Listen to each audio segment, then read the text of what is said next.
మనం చూస్తే గడిచిన వారం రోజులు మనకు ఒక రకంగా డ్రై స్పెల్ ఉందని చెప్పుకోవాలి. అసలు వర్షం లేదు, ఎండలు తలపించాయి. ఎండాకాలం ఏమో అనుకునేలాగా ఉండే అలాంటి పరిస్థితుల నుంచి ఇప్పుడు నెక్స్ట్ రానున్న 3 రోజులు 4 రోజులు కూడా వర్షం పడే అవకాశం ఖచ్చితంగా ఉంది.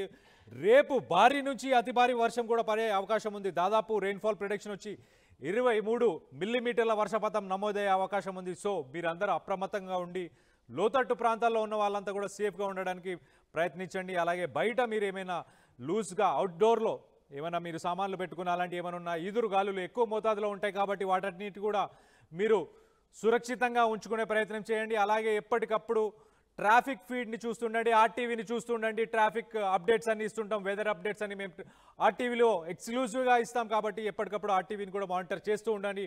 అలాగే డ్రైన్స్ ఏవైతే ఉంటాయో వాటర్కి సంబంధించి డ్రైన్స్ ఏవైతే ఉంటాయో ఆ వాటర్ డ్రైన్స్ని కూడా అన్నిటినీ క్లియర్గా పెట్టుకుంటే మంచిది. దాంతోపాటు మీరు ఎమర్జెన్సీ అలర్ట్స్ అన్ని పొందడానికి ఎప్పటికప్పుడు మీ ఫోన్స్ అలాగే ల్యాప్టాప్స్ కానీ ఏమైనా ఎలక్ట్రానిక్ వస్తువులు ఏవైతే ఉంటాయో వాటన్నిటి కూడా ఛార్జింగ్ పెట్టుకొని ఎప్పటికప్పుడు మీరు వాటన్నిటి కూడా ఛార్జింగ్ పెట్టుకుంటే మీకు ఎమర్జెన్సీ అలర్ట్స్ కూడా వచ్చే అవకాశం ఉంటుందని చెప్పి